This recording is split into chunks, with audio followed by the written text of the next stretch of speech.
Thank you for joining us again today for our latest in our webinar series for the Washington State Catholic Conference. We're thrilled to have Emmjolee with us coming to us from DC right now.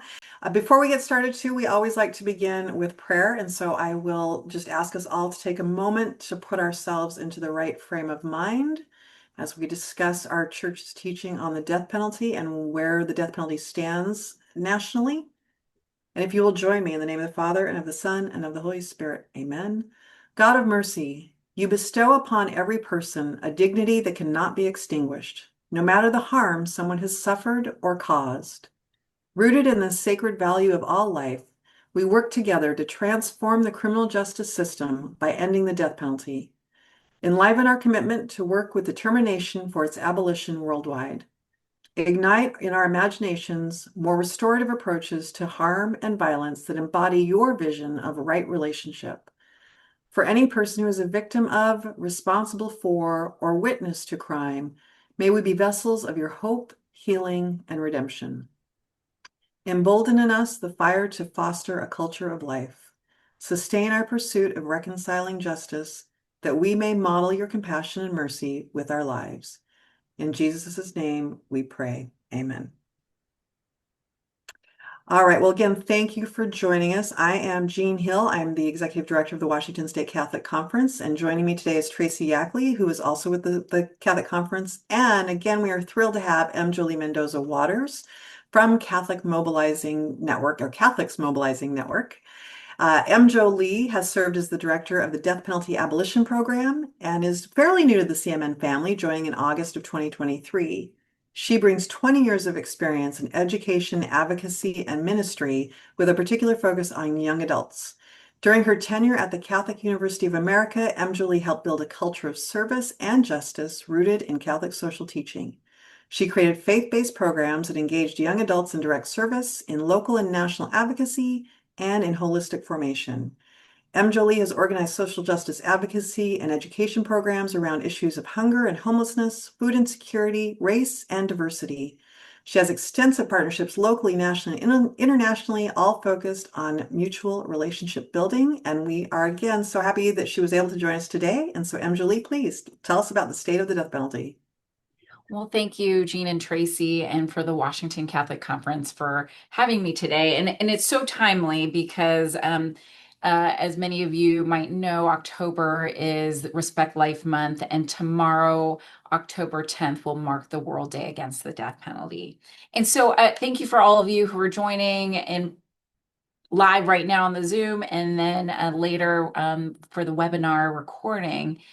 My hope today is to give an overview of the state of the death penalty in the United States right now, and then kind of move into what the church is teaching and how it's progressed. And then the good news. We need to end with the good news and hope, and then ways in which you can be involved in this. And so, and then I'm happy to answer questions that you may have after the presentation. So thank you again for joining today. For those of you who don't know who Catholic Mobilizing Network is, we are a national Catholic organization working to end the death penalty, advance justice, and begin healing. And really, we're trying to mobilize Catholics and all people of faith to end the death penalty and transform our criminal legal system from a punitive to a restorative one. We were founded on two core values: all life is sacred, and people deserve the chance to transform harm into healing, redemption, and wholeness. Our organization's based in Washington, D.C. Last year, we celebrated our 15th anniversary. October, as I mentioned, is Respect Life Month, and it's particularly a sobering month with the number of scheduled executions. So this evening, Mr. Roy Ward in the state of Indiana is scheduled for execution. So it is October 10th, but in Indiana, they schedule their executions at midnight. And so you'll see here that there are 8, and I want to highlight a few of the individuals. Today there is good news. So Robert Roberson in the state of Texas was scheduled for execution on next Thursday, and he received a stay. And Robert Roberson was an individual who was convicted for killing his daughter for now debunked medical, the shaken baby syndrome. And so the Texas Criminal Court of Appeals granted him a stay today. If you do a quick search on Robert Roberson, you will see Dateline, lots of news piece, podcasts, videos on his case. So please definitely look him up. And then particularly on a more personal note, Lance Shockley on next October 14th or next week is scheduled for execution in the state of Missouri. And I'm gonna put my picture up. Had the opportunity to meet him this past spring. And he is a wonderful, lovely human being. And so October is a particularly challenging month with 8 executions. So let's look at what we know and what we're seeing in the United States right now. And so what you see here are 23 states that have abolished the death penalty, including Washington State. So thank you to the state of Washington. And Virginia was the last to abolish in 2021. With the light blue states are the states with governor imposed moratoriums. So California, Oregon, Pennsylvania, and Ohio. And that leaves all of the red, which are the 27 states that still have the death penalty, and many of which are currently executing individuals. Oh my, those numbers are hashtags. I'm going to tell you those numbers. By the numbers, there have been about 2,100 people on death row nationally. And this year alone, there have been 34 individuals that have been executed by 10 states. That is an increase from what we saw last year, which was about 27. And there are still, that does not include the 7 that are now scheduled in October, as well as there's a number of scheduled in December. Last year marked the 200th exoneree since 1973. And since 1978, there have been over 1,600 individuals who have been scheduled for execution.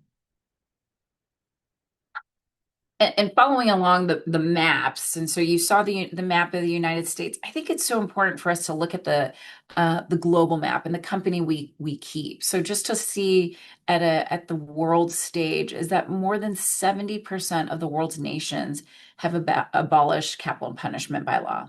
Any country in the European Union cannot be part of the EU if they have capital punishment. And in 2022, the countries that were most executing were China, Iran, Saudi Arabia, Egypt, and the US. Want to highlight the federal death penalty briefly. As many of you might know, we have the state death penalty, we have federal, and we have the military death penalty. And so the federal death penalty in 2020, under the previous Trump administration, there had been a long pause in execution, 17-year hiatus. And between the span of 6 months between 2020 and 2021, 13 federal executions were carried out. To this new administration, on his first day of office in 2025, President Trump issued an executive order entitled Restoring the Death Penalty and Protecting Public Safety. We know that this order contradicts the gospel's teaching and the church's guidance that every life is sacred, deserving of dignity. Historic federal commutations. We got to look at the wins. And so in 2024, in December, right at the start of the Jubilee year, President Biden made a historic decision to commute 37 of the 40 men on federal death row. And so Catholics all across the country, probably including you, helped to campaign and encourage President Biden to offer clemency. So currently there are 3 individuals who are still on federal death row. So I want to move a little bit into, some of the facts about the death penalty and what we know. And so this is part of our way of working towards ending the death penalty, is educating. A lot of people, when I go around the country, they don't know much about the death penalty. They don't some people don't know we still have it, that it's happening across the country. And so I want to share some points about the death penalty.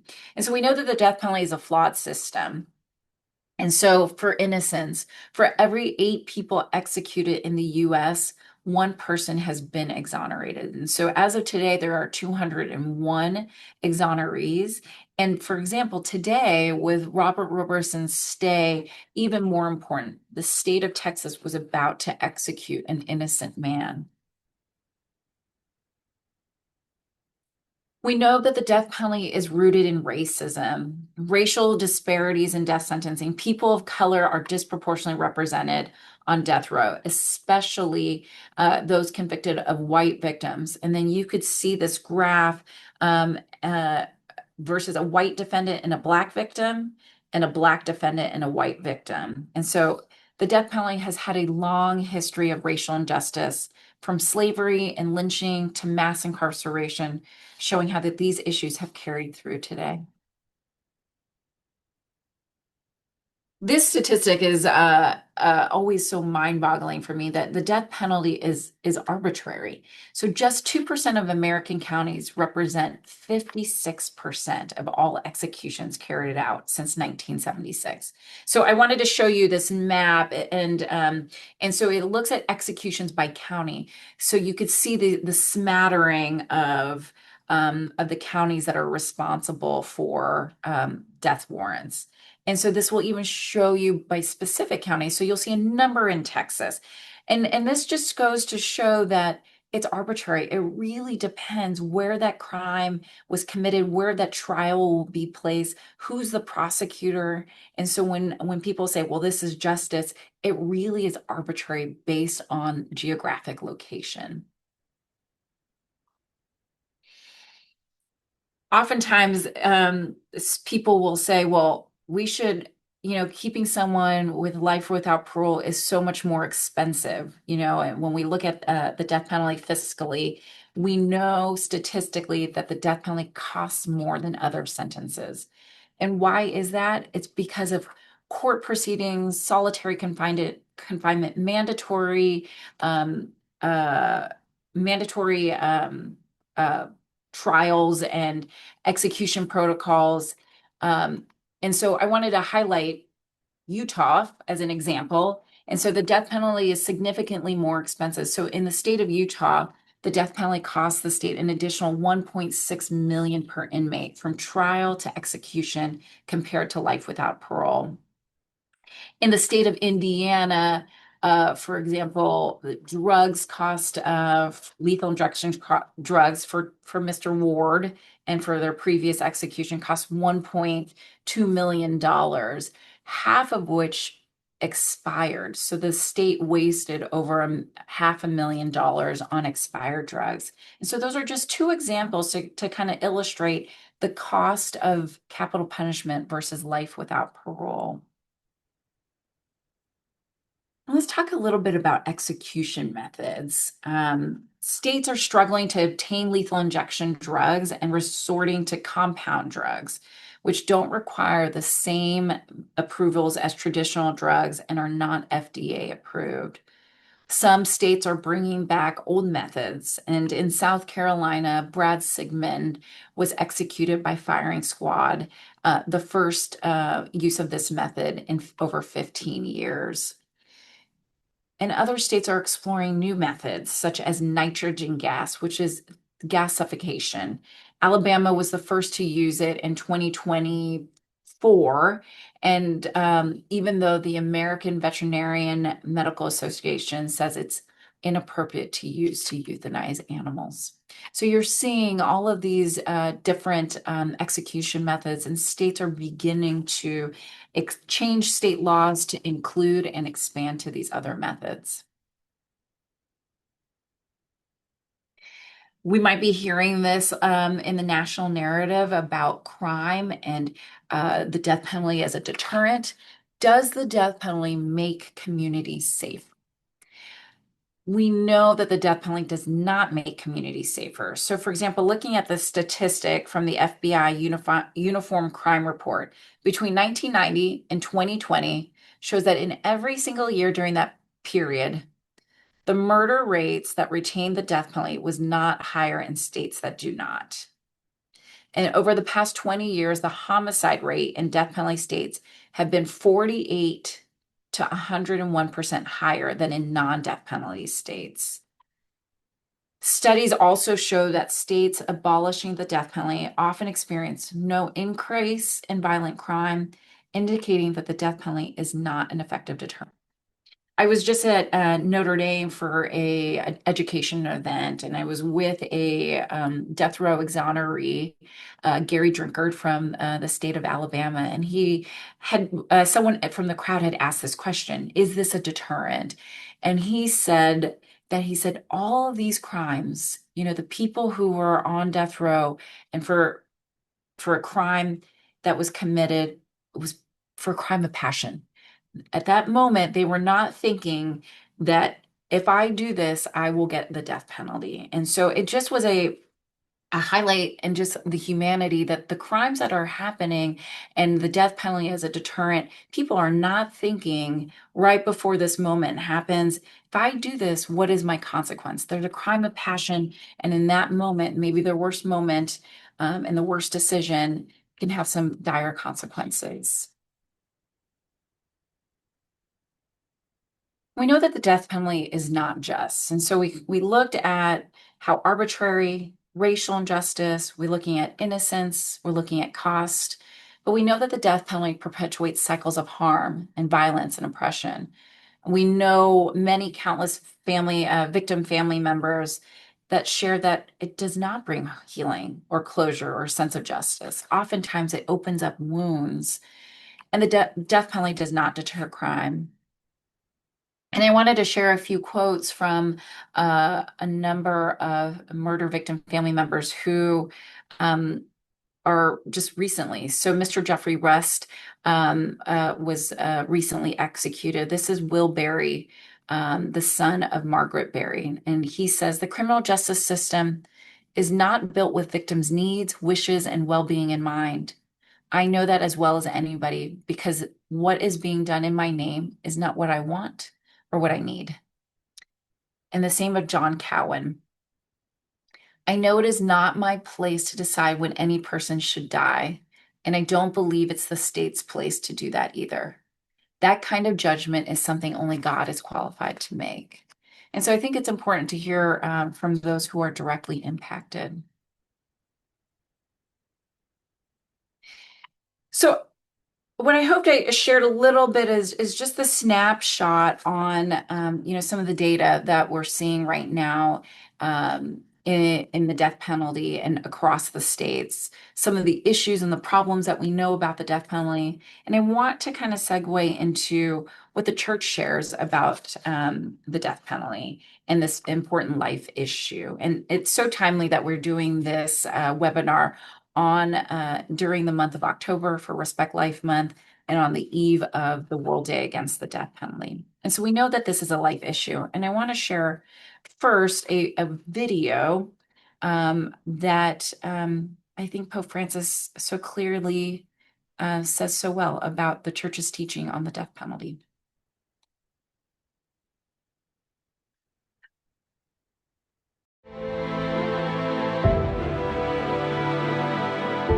Cada día crece más en todo el mundo el no a la pena de muerte. Para la Iglesia esto es un signo de esperanza. Desde un punto de vista jurídico, no es necesaria. La sociedad puede reprimir eficazmente el crimen sin quitar definitivamente a quien lo cometió la posibilidad de redimirse.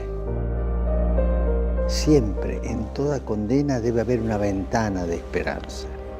La pena capital no ofrece justicia a las víctimas, sino que fomenta la venganza y evita toda posibilidad de deshacer un posible error judicial.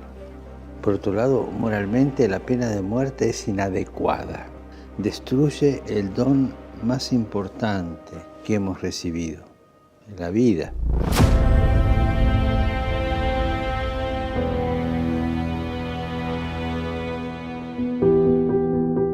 olvidemos que hasta el último momento una persona puede convertirse y puede cambiar. Y a la luz del Evangelio, la pena de muerte es inadmisible. El mandamiento no matarás se refiere tanto al inocente como al culpable. Por eso pido a todas las personas de buena voluntad que se movilicen para lograr la abolición de la pena de muerte en todo el mundo. Y recemos para que la pena de muerte, que atenta contra la inviolabilidad y dignidad de la persona, sea abolida en las leyes de todos los países del mundo.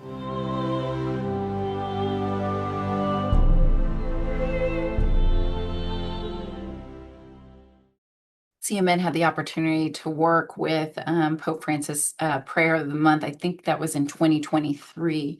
And I think Pope Francis, I love that particular video, one, because of the images, but one particular image that's so striking to me is that Pope Francis says we need to leave a window of hope. And I think that speaks so to this moment of this Jubilee year as pilgrims of hope. What is that window of hope that we need to see?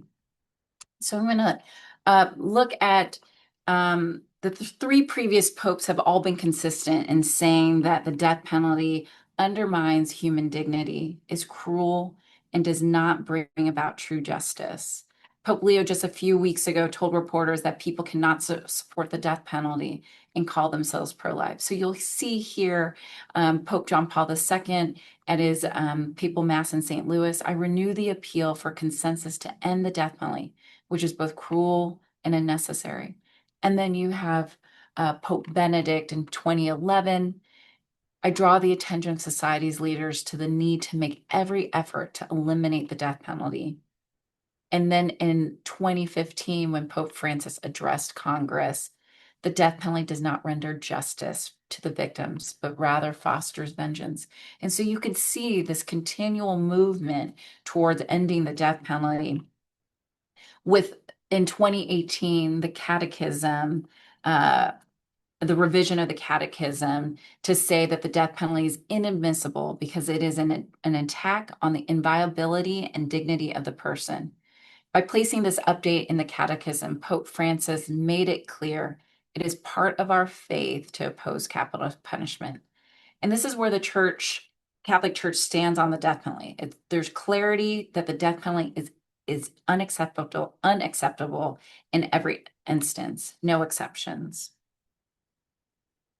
And then Pope Leo recently said it's important to look at many issues that are related to what is the teaching of the church. Someone who says I'm against abortion, but says I'm in favor of the death penalty is not really pro-life.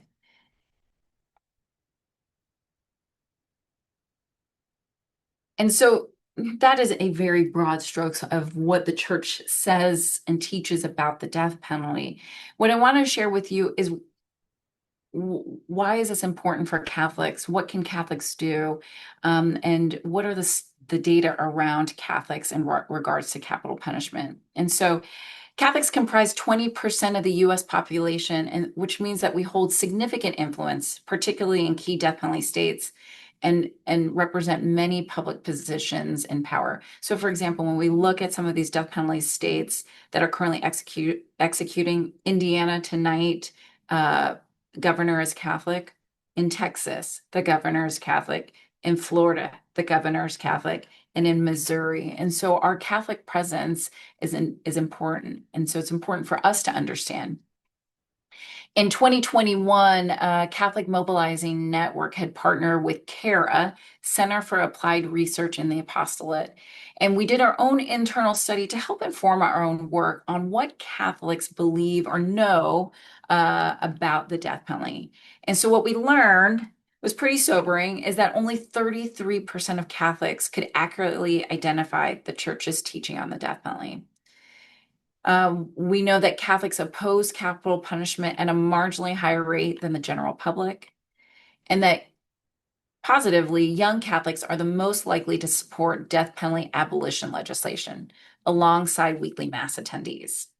And so this data, which was not through our CARA, but which was done by the Association of Religion Data Archives, which I thought was really fascinating. It was a study that compared different denominations and their view of the death penalty. And so what you'll see is that Catholics are at 61% in favor, or do you favor or oppose the death penalty for persons convicted of murder? And so Catholics are at 61%. This was, I thought, a very interesting study, is that when Catholic groups is further sorted based on mass attendance in 4 categories: never, seldom, yearly, monthly, or weekly, there's a significant difference in support for the death penalty. So those who go to mass on a weekly basis had a significant drop in regards to their support for the death penalty. And so that means that our faith in those who are in the pews, it has an impact.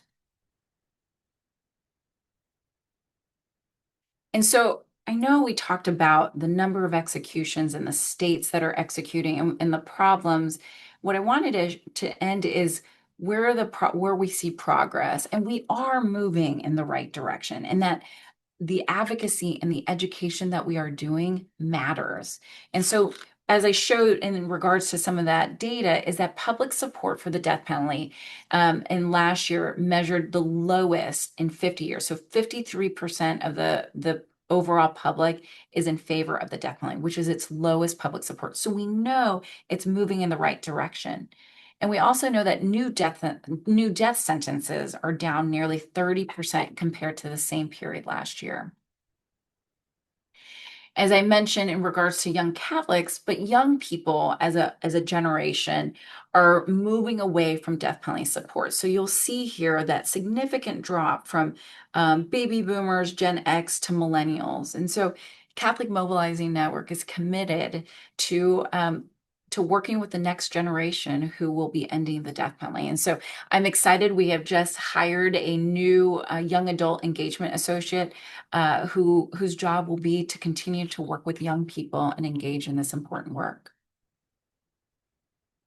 Okay. Lots of information in regards to what is the state of the death penalty? What does the church say? What does that mean for Catholics, and where do we see hope? And so oftentimes I find that people are like, well, what do I do?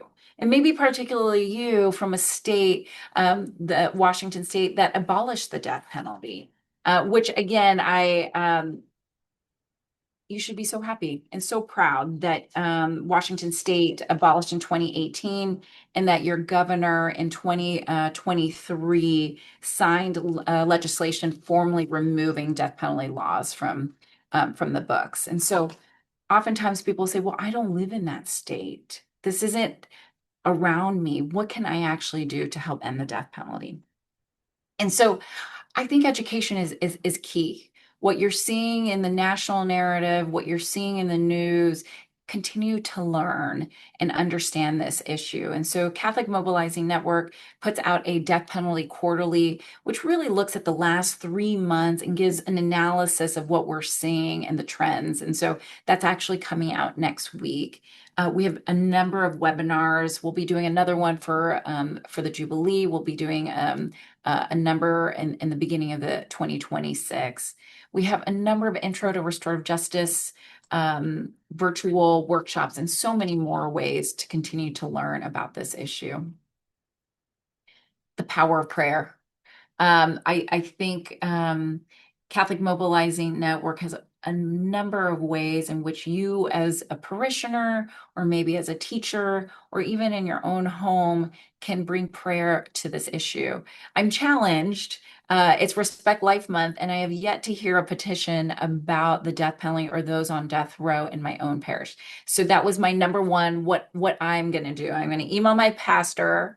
I'm going to give some resources and ask, can this be part of our prayer during this month of Respect Life Month? At Catholic Mobilizing Network, every first Friday, we have a Friday vigil where we pray for all those who are scheduled for execution and for their victims. And so that's something that you could join with us virtually, and that's at 2 p.m. Eastern Time. And of course, there's advocacy. And so you do not need to be a member or live in that particular state. You can lend your voice to the Governor Braun in Indiana tonight, or Governor Ivey in Alabama, and say, as a person of faith, this is an important issue. I don't believe in this. I'm asking you to stop this execution. And so there are 8 individuals, as you can see. Robert Roberson has stayed. I think figure out what that means for you in regards to advocacy and what you can do. And so there's ways online to sign up for our advocacy.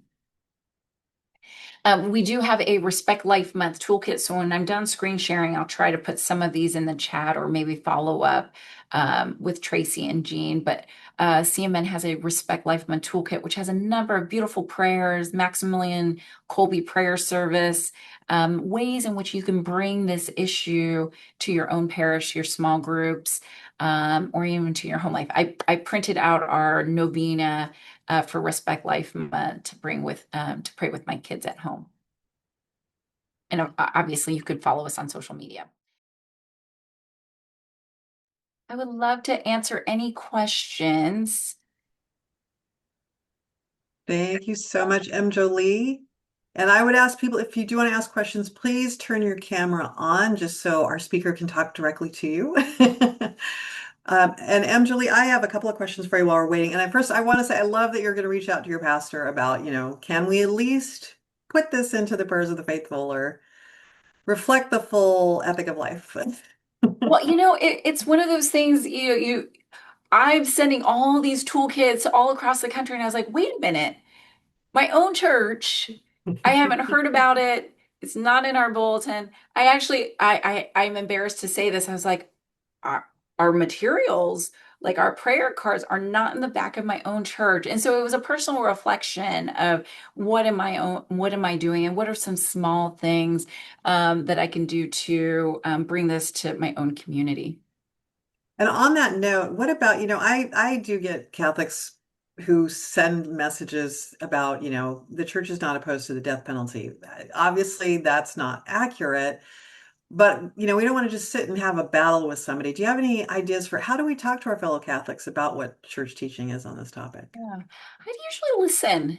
I would listen. I would ask questions. What do you understand it to be? I think oftentimes when we have these difficult topics, we don't want to actually engage in conversation, because a bishop recently said, he was talking about his priests, and this phrase has stayed with me, that they're conflict avoidant.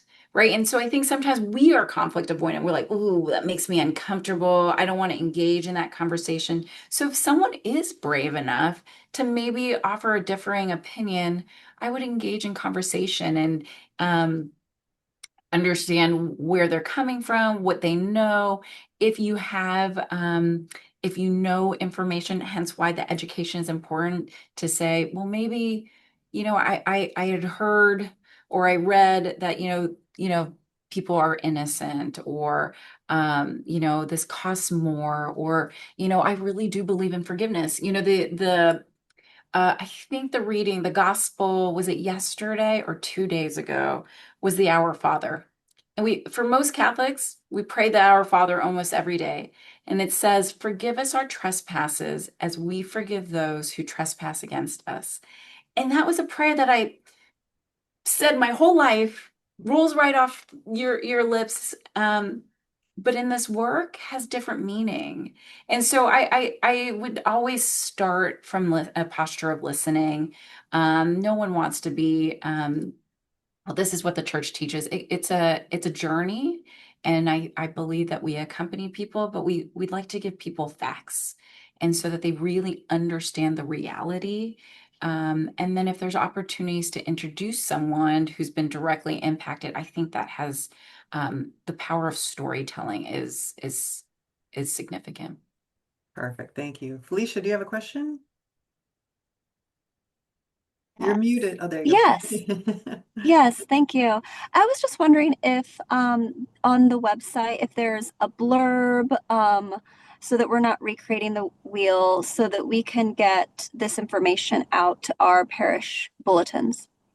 Yes. And so, Jean, could I send you, you have everyone's contact information. I would love, Felicia, thank you. I'd love to send you our Respect Life Month toolkit because then I think you said parish, so it has things that are very parish friendly.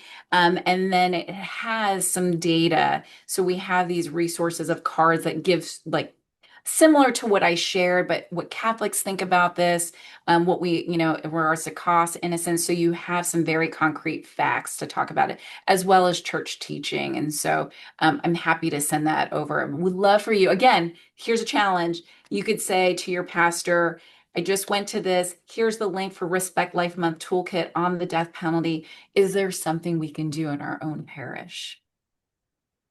Speaking of uncomfortable conversations, the racial bias is stark. Yes. Are you seeing anything in the states or federally that give you hope that maybe we're addressing those biases within the criminal justice system effectively somewhere in the nation? Anything that comes to mind of practices that are showing promise? Jean, you asked a very hard question. I don't know if I can answer that question in regards to data and statistics. I I don't know. I what I do know is that when you saw that map of the United States in the red, it's in the South.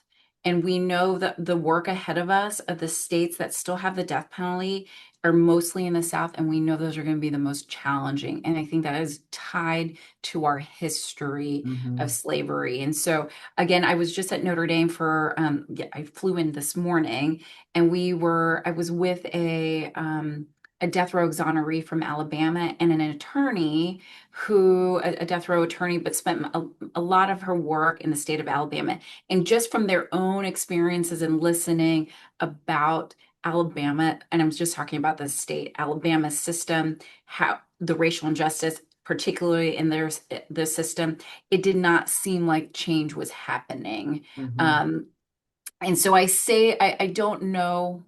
I don't know how to answer that question, but I do know that the states that have abolished, I think purposely up in the north and on the east, and where we're going to see the challenges and where we're seeing the number of executions are in the south, which I think is directly tied. So I think there's a lot more work to be done there. Agreed. Yeah. Thank And you. then It I was think, a little unfair of a question, but thank yeah. you. Um, Also, tell me, one of the myths is that the exonerees are just technicalities. Can you talk a little bit about how did 200 people, I mean, some of those may be technicalities, but what are you seeing in exonerations? What are the realities of exoneration? Well, I mean, I want to talk about Robert Roberson. I mean, that is today, and he's technically not an exoneree, but he was less than a week away, or about exactly 1 week away to being executed, and he's innocent. And so that I think is the perfect example of what is it science? Sometimes, again, the average person who's on death row is about 20 to 25 years. 20 to 25 years, there was no DNA evidence. For example, for Gary Drinkard, and Gary's on my mind since I just spent the last 2 days with him. He's an exoneree from Alabama, and his was prosecute misconduct. And really, he was not at the crime. He did not have good attorneys. And so when we look at who is the death penalty affecting, not only people of color, but also people who are in poverty, and that directly impacts their ability to have good legal counsel. And so oftentimes not just the exonerate, it's not just some technicality, it's that they did not have good legal counsel to bring up evidence about who they are, to bring in other witnesses. They didn't have all these investigators. And so that's also, I think, a product of society of poverty, and also the resources that are given in particular states to those who are, for representation for death row. And that's just 200 that we do know. Yeah. Once an individual is executed, they don't go back to look to see if they were actually innocent. And so there's 201 that we know that have been exonerated. Perfect. And that's um, in regards to innocence, if this is truly a justice system, are we willing to have a system that makes mistakes that you can't take back? And that's an individual's life. And there are a number of, I mean, it was Robert Roberson, and then Lance Shockley as well has a strong case of innocence this month. And I mean, seeing somebody in prison for 30 years who's innocent is bad enough. And you're right, to see that person executed, we've already taken away much of their dignity just by keeping them in prison as an innocent person. And then we impose the ultimate indignity through destroying the sanctity of life. So yeah, Well, and Gary shared that when he got out, and really his getting out was luck. And it goes back to this arbitrariness. He was just writing letters to anyone who would help. Equal Justice Initiative, Brian Stevenson's organization, picked his case up, and it was luck, and they were able to get him the right lawyers to eventually get his exoneration. But what he shared with the students is that when he got out, he went to college. He got an associate's degree, and guess what? Could not get a job afterwards. He got a degree in some sciences, and he tried to apply for medical in hospitals. And so even though he was exonerated, it's not expunged from his record. And so when I think about the impact of sitting maybe 20, 30 years or 6 years on death row for a crime you did not commit, and then you were released, your life is forever changed from that experience, but also the future life that you could have. Yeah. And so he kind of shared about how he could not get a job. Wow. Oh, it's just disheartening. It's amazing. Let's see. And tell me, if you can, about federal efforts to expand the crimes that are eligible for the death penalty. Jean, you're asking me all the hard questions.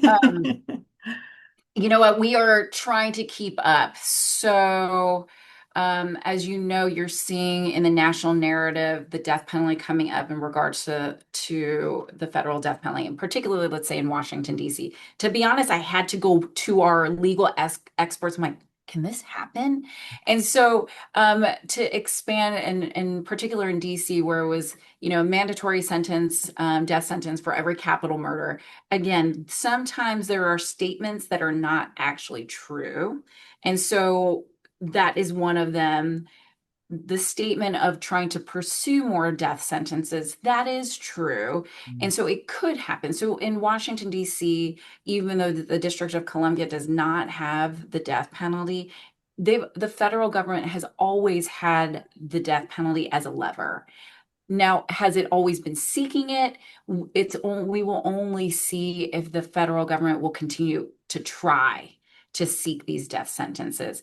The people of the District of Columbia don't have this appetite, and when you think about the jurors who would come from Washington, D.C., that also would have an impact. And so I think this is also an important part, is that we, the people, have a lot of power. And so as these federal statements are coming out, we are going back to our experts to say, can this happen? What's the reality of these things happening? At this moment, a lot of it is rhetoric.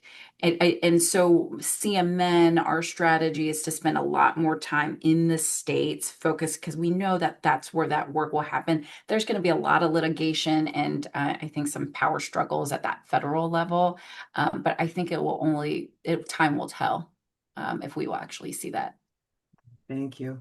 And I do want to put in a plug for CMN's emails. If you do want to be engaged in asking governors for clemency for these folks on death row, CMN sends regular advocacy opportunities where you can write to the governors. It is, it's a form that you add some personal information, so it's not all just form letters, and send those off very quickly and easily and really raise that Catholic voice.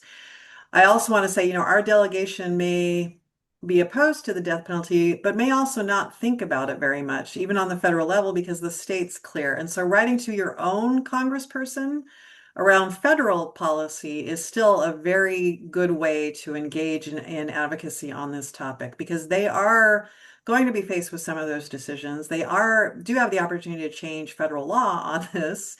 And so we don't want to forget that even though our state may have abolished the death penalty, our federal delegation still plays a role in what happens on the federal level with the death penalty. A friend of mine, Herman Lindsay, who's the executive director of Witness to Innocence, and he is a death row exoneree from Florida. I've been stealing his story a bit. He will always say, when he was convicted and sentenced to death and he was in the courtroom, they said, "We, the people of Florida, sentence you to die." And he said he was struck by "we, the people." And so I'm challenged by that, but also motivated that even though you might come from a state that does not have the death penalty, that we, the people, this is still the law of the land in our federal, and that you have the opportunity to help lend your voice to other states, and maybe even, you know what, to say thank you to your current governor. I think that's the other thing is that that's something that we do when a governor or maybe the Texas, the criminal courts, there is also a thank you needed to say thank you for making the right decision. And so that might also be a way in which to lend your voice and to support. But we, the people, we vote our elected officials in, and we need to be able to communicate and tell them that these issues are important to us so that it matters when they vote. Excellent. Thank you. Felicia, do you have another question? Yes, I do. That was very powerful. Thank you for sharing that. I'm in Washington State, so that really, I can often feel a bit powerless in terms of my voice in other states, but I think that's a good calling for the federal level. My question is, how does the church or how can we reconcile justice for victims, while also then supporting the inherent dignity of offenders when we're talking about capital punishment? Yeah. I think is recognizing the pain first. I think we need to listen to victims and to understand that pain and suffering. And as a church, we need to know how to accompany them, and to allow them to use their own voice to share how they're feeling. And I would, when we work with a lot of murder victim family members or co-victims, and their journeys are all different. Some may take decades to come to that place. So Gary, on this panel yesterday, we had Crystal Walker, whose son was murdered. She asked Gary a question, and she's like, "Gary, have you forgiven your sister?" His sister was part of the reason why he was on death row, and he said, "No, I haven't." And so and that's decades later. He was exonerated in 2021, in 2001. And so I say that in the sense that it could take decades. But we as a church, what are we providing for those who've experienced harm? Are we accompanying them? Do we as a parish, where was I reading this? Oh, an older program that when there was like a community member, let's say someone in your parish experienced loss, what does the parish do? Do they know how to support that individual? Would they even know? And so I think that's a place to start, is how do we support? And justice is, we want justice, and opposing the death penalty does not mean there's no justice. But justice does not mean killing another person. Killing another person for a life lost is not justice. True justice is this opportunity for healing. And I go back to Pope Francis's window, that window of this opportunity for healing. And so someone could possibly spend the rest of their life in prison, and that could, Crystal said yesterday, that healing might be for her, but it might also be for them. And so there's this healing for the individual on death row, possibly, but also that healing for that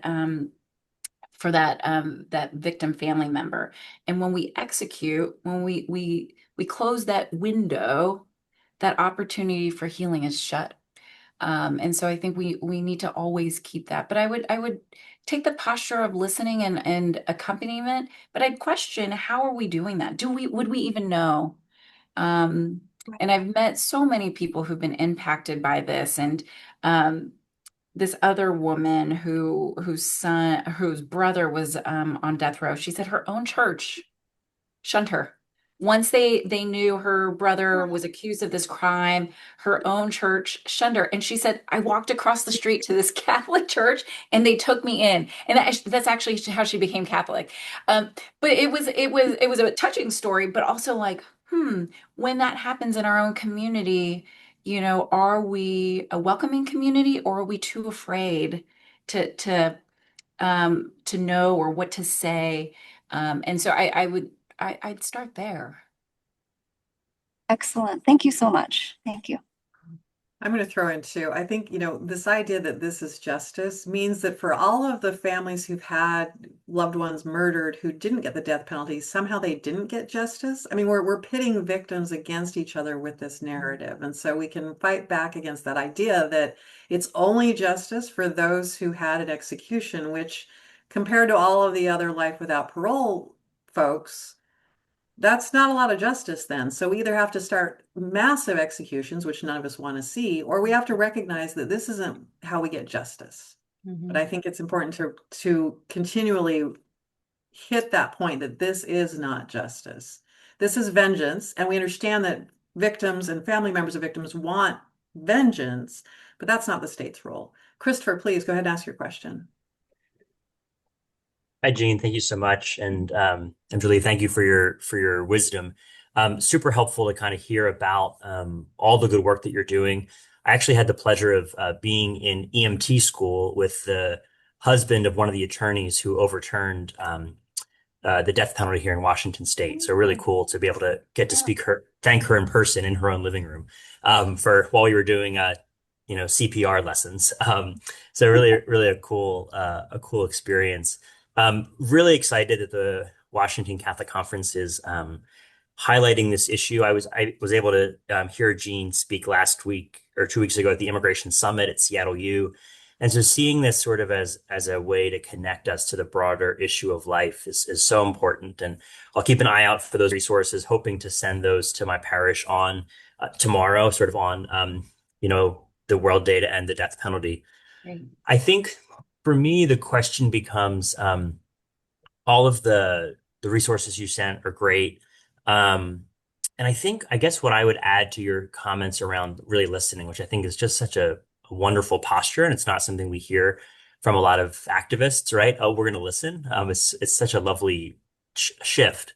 I happen to be a hospital chaplain for the Archdiocese of Seattle here. And I think really chaplains can offer such a wonderful resource. And we have, so I guess my hope is that there may be a way even to work with the National Association of Catholic Chaplains to really create listening sessions and to offer sort of opportunities for to have those really healing conversations around grief and loss.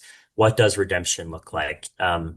Certainly Archbishop Desmond Tutu offered a model sort of within South Africa, but with the Truth and Reconciliation Commission. So I just plant that seed in hopes that maybe there would be a way for us to sort of work with the NACC, sort of utilizing some of those chaplain skills with Washington State Catholic Conference and your organization to see if there are ways we can really create those opportunities for redemption and transformation. Christopher, I'm so glad you said that, and thank you for your ministry of being a hospital chaplain. I am challenged by these ministries of not leaving people alone. And so that being a chaplain in a hospital or a prison, of just being present to someone in their time of maybe when they're physically sick, or maybe at their end of their life, or, whether they be in prison. So thank you for that ministry. I didn't talk about our restorative justice since I was really honed in on the death penalty. So Christopher, I'd love to connect with you afterwards. I think that's exactly what our organization is doing in regards to, we just had our conference on restorative justice on, and so I think there's natural connections there as well. So yes. That sounds great. I'll send my email to Jean, and then maybe she can do Great. an email intro. Thank you. Perfect. Yep, happy to. Great. Great questions. Thank you. I didn't know if there was anything in the chat. There's some things. Annie had to leave, but she does attend the monthly vigils, so that's great. And yes, those monthly vigils are very. I highly recommend attending those vigils. And if anyone wants to participate, we're always looking for readers, or, if the Washington Catholic Conference wants to host, we would love for you to host. And so yes, please let us know. We'll talk. Yes. And then Felicia's talking about listening is key. She works with sex offenders, and that's been a big part of caring for people whom victims and the public want vengeance for. And I can only imagine, I think that is another group of offenders who we just tend to hide away because we just don't know what to do. And we don't really address the needs of those folks who are sex offenders. Mm-hmm. Yes. All right, if there are no further questions, I want to again thank Emmjolee for coming to us live today, despite a very long travel day. I'm so happy to be here with all of you. Thank you. And we are very grateful to you, and to all of you who attended. Thank you so much. And we will see you hopefully at our next webinar. Great. And Jean, I'll send those links to you right now. Perfect. Yeah, thank Great. you. Thank you so much, everyone.